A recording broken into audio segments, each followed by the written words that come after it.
day 3 in Toronto, Sibos 2023. I'm Kate Edwards here at the FF Salon, and we have another person in the chair. Hello. Hello, Kate. Nice to see you. Could you give me your name and your role? Sure, so my name's Kris Dickinson and I am a Director of Financial Services at NayaOne's, which really means I lead the sales and growth effort. Fantastic. You've never had an interview whilst having your hair done? No, this is a new one for me. It's by far the most important, and as you can see, I spend a lot of time at the barber's. Well, I'll pass you over to Sarah, because what are we doing today, Sarah? Just a short taper in the back. Just clean it up, give it a tiny smidge it up. Yep. Since there's not too much there, we don't want it to go completely bald. A tidy today. I Yeah, we think. don't want to be polished. Sounds good. That's it. Okay, so I'm just going to go straight in with the first question. If I were to take you right back to when you first decided to pursue the path that you're on now, what was that moment and why? The path I'm on now. So I actually began my career at the Royal Bank of Canada. So coming back to Toronto is like coming home in some ways. And I worked in the markets business there for 15 years and ended up working 25 years in markets more broadly. But it got to a point where I kind of had enough, and I saw this stuff called fintech happening around me. And I took a year out to go back to business school and did a late stage masters. And when I came out the back of that, I was very keen to move into the fintech arena and see if I couldn't use some of that network that I had in the financial services space to support, a young business that was trying to do good stuff. And that's really what brought me into NayaOne's. And when you were a lot younger, did you imagine this was ever the industry you were going to work in? Or? I was very interested in financial markets from my sort of early teens, I guess, and really that's what took me into banking and FS in the first place. Yeah. Okay. So, but inspired by TV shows and the usual, right?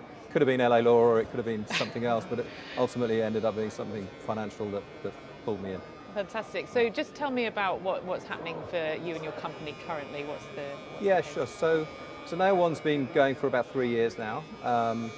2 years with customers, if you like, and our job now is really to grow that footprint with the customer base. And the product itself is essentially Sandbox-as-a-Service for financial services firms to be able to test and validate fintechs and do that at pace.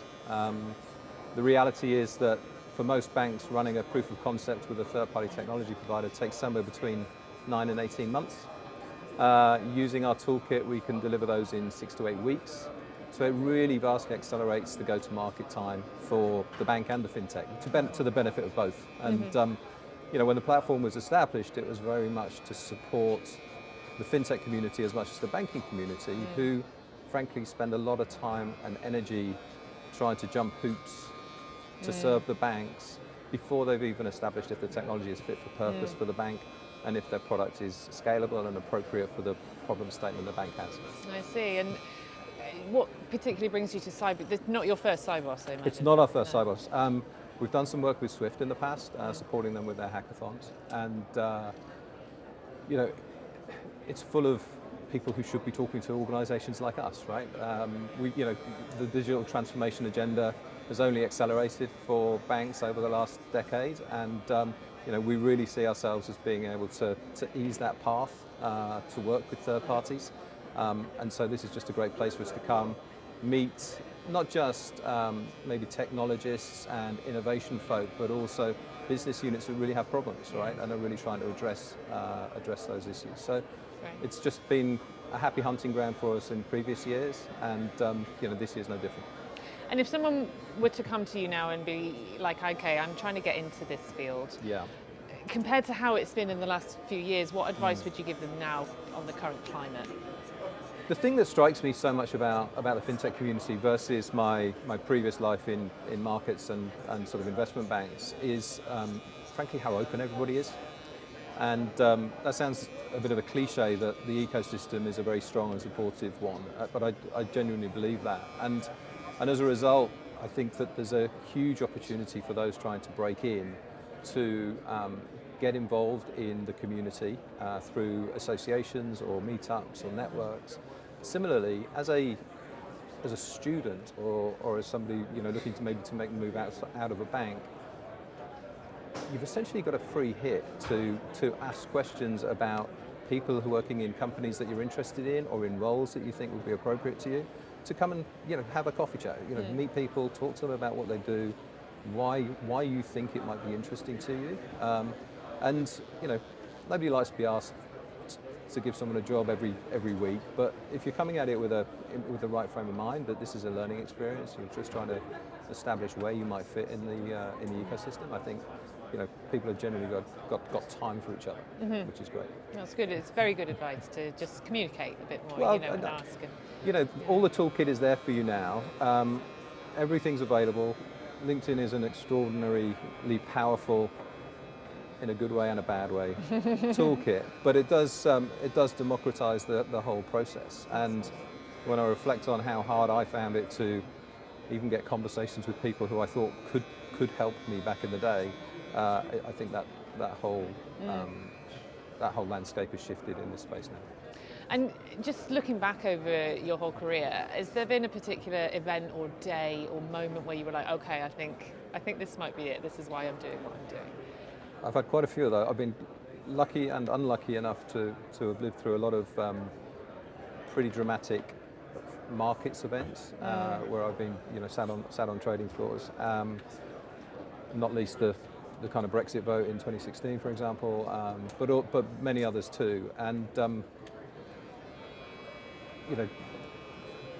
they are formative experiences, no question. Were they things that sort of brought me down the fintech path? Not so much, I don't think. But when I reflect on why I made the choice I did to move into this space, it was very much about having lived the problem, sold on our solution as a way to help address that challenge, and living that problem. You don't live it every day necessarily in a business unit in a bank, but maybe the once a year that you are buying technology just for your unit, that's not an easy process, and you see the pain that people are going through across the organisation every day, right?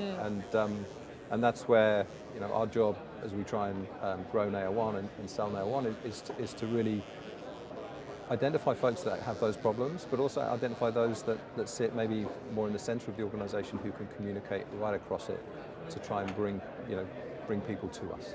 Because that's half the battle. Selling us into, getting NayaOne into a CTO's office is one thing. Getting us into every business unit that has a need for a third-party tech provider is a whole different thing. And so we really have to partner quite deeply with our sponsors within the organisation to have those introductions. Oh, fantastic. Yeah. And could you just tell me a little bit, what is the best part of your job, but also what is the worst part, and perhaps they're sometimes the same thing? I think anybody who works in a sales-driven role or an account management type role will talk to you about the satisfaction you get when the penny drops within the institution that this is something which is going to change their ability to deliver. The toughest bit for us is always trying to identify the person that cares the most, right? And is going to have the budget to be able to work with you. And beyond that, there's also that sense of once you've maybe executed your first couple of projects for a customer, it's like, okay, now we've got some proof points. The exciting bit is when you start to get momentum, right? And organizations start to realize that this new way of working or this new capability that we've got ourselves is super powerful. And that's the most satisfying piece, when you feel vindicated, right? That the business you're working in and the choices you made to help grow that have been worthwhile. That's the best moments. Yeah. Oh, that's fantastic. Sarah, how are we getting on? We're nearly there, I imagine. Nearly there. I've just got one final question for you, quite important. What is the worst haircut you've ever had? This will date me beautifully, but back in my university days, there was a footballer called Paul Gascoigne who was quite a legendary English footballer, and he had a bleached blonde, sort of forward brushed cut for the European Championships, and I had one of those. Oh, fantastic! I'm a Newcastle United fan, and clearly an England fan. Yeah, not my best choice. That was it. It's not the worst we've heard on our time here on the salon, to be fair. I think we're ready if we want to do a reveal. Can't wait. Ta-da. Wow, what a difference. What a day. I'm looking at all this hair on my gown here. I hope you're not itching. Very Well, good, thank you. You look fantastic. Thank you so much for chatting to me, and Pleasure. we wish you the rest of Sibos. Thank you, thanks very much.